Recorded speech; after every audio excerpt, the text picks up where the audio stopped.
নমস্কার বন্ধুরা, টুকির রান্নাঘরে সবাইকে স্বাগত। আজকে আমি শেয়ার করে নেব আপনাদের সাথে অথেন্টিক বেঙ্গলি মিষ্টি দই রেসিপি। টক দইয়ের মতো মিষ্টি দইও কিন্তু একদম পারফেক্ট ভাবে ঘরে তৈরি করে নেওয়া যায়। খুবই সহজ একটি রেসিপি।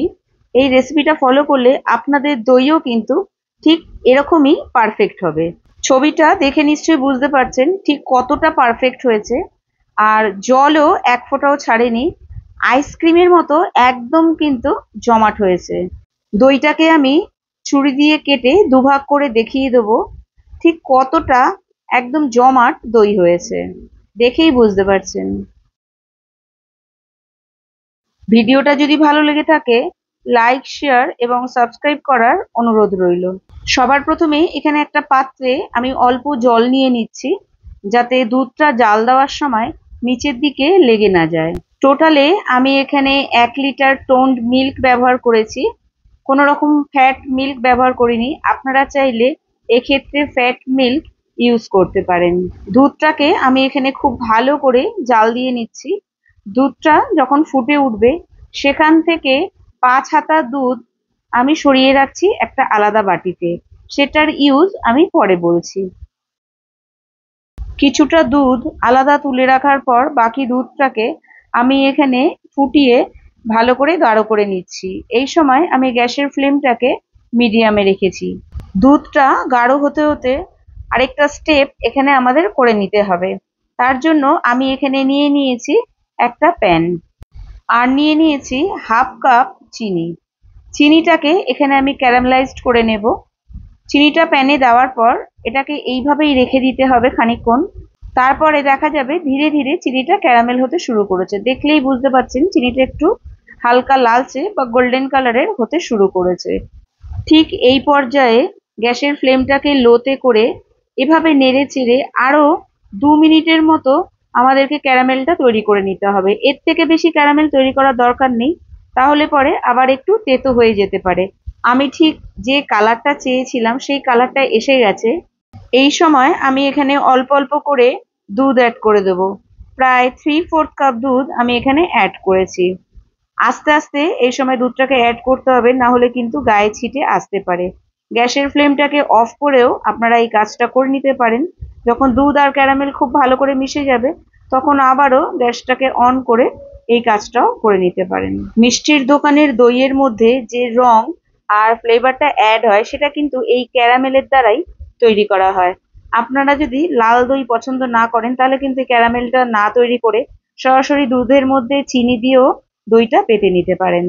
বাকি দুধের মধ্যে আমি এখানে মিশিয়ে দিচ্ছি 2 table spoon milk powder. Milk পাউডারটা এখানে খুব ভালোভাবে মিশিয়ে নিতে হবে যাতে কোনো রকম লাম্প না থাকে। এই লিকুইড দুধটাকে আমি এবার অ্যাড করে দিচ্ছি। অ্যাড করার পর সবকিছুকে আবারও একবার খুব ভালো করে এখানে আমি মিশিয়ে নিচ্ছি। গ্যাসের ফ্লেমটাকে লোতে রেখে আমি ক্যারামেলটাকেও আস্তে আস্তে মিশিয়ে দিচ্ছি। এই সময় গ্যাসের ফ্লেমটাকে লোতে না রাখলে অনেক সময় দুধটা কেটে যাওয়ার সম্ভাবনা থাকে। দুধের রংটা কিন্তু আস্তে আস্তে পরিবর্তন হচ্ছে। এবারে আরো একটু গাঢ় করে নিতে হবে। মিডিয়াম ফ্লেমেই আমি কাজটা আবারও করে নিচ্ছি। দেখেই বুঝতে পারছেন দুধটা ধীরে ধীরে গাঢ় হয়ে এসছে। আর এই পর্যায়ে যদি আরো একটু মিষ্টির প্রয়োজন হয় তাহলে আপনারা এখানে মিষ্টি দিতে পারেন। আমি এখানে দিয়ে দিলাম আরো হাফ কাপ চিনি। মিষ্টিটা কিন্তু আপনারা আপনাদের স্বাদ অনুযায়ী করে নিতে পারেন। দুধটা এখানে বেশ গাঢ় হয়ে গেছে। এবার আমি গ্যাসের ফ্লেমটাকে অফ করে দিয়ে কিছুটা ঠান্ডা হতে দেবো। আরেকদিকে দইটা আমি তৈরি করে নেব। দই পাতার জন্য এখানে আমি নিয়ে নিয়েছি 4 টেবিল স্পুন জল ঝরানো টক দই। দইটাকে একটা ছাঁকনির মধ্যে রেখে জলটাকে ছেঁকে নিয়েছি। তবে দই পাতার জন্য আপনারা কিন্তু মিষ্টি দইও ব্যবহার করতে পারেন। এখানে জল ঝরানো টক দইটাকে আমি খুব ভালো করে ফেটিয়ে নিচ্ছি। দইটা খুব ভালো করে এখানে আমার ফেটানো হয়ে গেছে। এবার আমি দুধটাকে চেক করে নেব কতটা গরম বা ঠান্ডা আছে।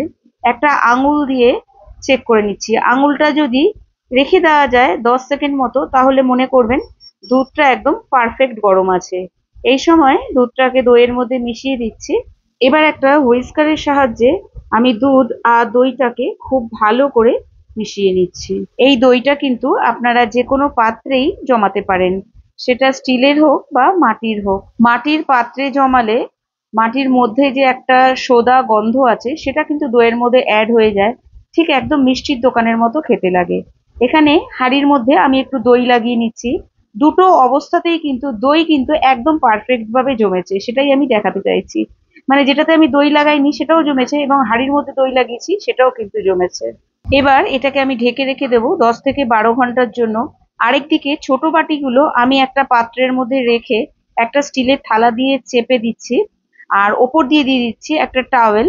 সেটাও আমি একটা দেখাতে চাইছি যে এই টাওয়েল ছাড়াও কিন্তু দই খুব ভালো জমে। দেখুন, এটা আমি টাওয়েল ছাড়া রেখেছি, তাতেও জমেছে, আর যেটা টাওয়েল দিয়েছি সেটাও কিন্তু আমার জমেছে। সেই বাটিগুলো আমি দেখিয়ে দিচ্ছি। আর দেখে নিশ্চয়ই বুঝতে পারছেন দইটা কিন্তু এত নাড়ানোর পরেও একদম নড়ছে না। আর এখানে আমার ছেলে একটু হাত দিয়ে খুঁটে আগেই খেয়ে নিয়েছে, আমি দেখিও নি ও কখন খেয়ে নিয়েছে। আর এই পর্যায়ে যদি মনে করেন দইটাকে আরো বেশি জমাতে চান, তাহলে কড়াইয়ের মধ্যে একটা স্ট্যান্ডের সাহায্যে রেখে 10 মিনিট মিডিয়াম ফ্লেমে বেক করে নিতে পারেন। সব রকম ভাবেই আপনাদেরকে দেখিয়ে দিচ্ছি, আপনাদের যেটা পছন্দ হবে আপনারা কিন্তু সেটাই ট্রাই করবেন। এখানে 10 মিনিট পর থালাটা ঠান্ডাও হয়ে গেছে, আমি দেখিয়ে দিচ্ছি। দেখুন, এই দইটা কিন্তু যদিও অবশ্য আরো বেশি টাইট হয়েছে, কিন্তু আমার মনে হয়েছে টেস্টের দিক থেকে এই দইটাই কিন্তু বেস্ট। এটা কিন্তু আমি মোটেও বেক করিনি, তা সত্ত্বেও দেখুন দুর্দান্ত জমেছে। এত নাড়ানোর পরও কিন্তু দইটা একটুও নড়ছে না। এবার আমি দইটাকে ঠান্ডা ঠান্ডা পরিবেশন করব, তার জন্য ঢেকে আধ ঘন্টার জন্য ফ্রিজে রেখে দেবো। তারপরে আমি কেটে আপনাদেরকে দইটা দেখিয়ে দিচ্ছি। রেসিপিটা কিন্তু অসাধারণ হয়েছে, বাড়িতে অবশ্যই একদিন ট্রাই করবেন। ভয়ের কোনো কারণ নেই, এইভাবে স্টেপগুলো ফলো করলে আপনাদের দইও কিন্তু একদম এরকম পারফেক্ট হবে। আধ ঘন্টা হয়ে গেছে, আমি ফ্রিজ থেকে বার করে নিয়েছি দইগুলোকে। দেখুন, একদম সামনে থেকে দেখিয়ে দিচ্ছি। যেটা আমি বেক করেছিলাম 10 মিনিটের জন্য, সেটা অবশ্যই একটু বেশি টাইট জমেছে, কিন্তু কাটার পর কিন্তু দেখতে পাচ্ছেন নিচের দিকে কিন্তু একটু জলও ছেড়ে দিয়েছে। অথচ এই দইটা যেটা আমি বেক করিনি সেটা কিন্তু কাটার পরেও নিচের দিকে কিন্তু এক ফোঁটাও জল নেই। আর টেস্টের দিক থেকে এটাই আমার বেস্ট মনে হয়েছে।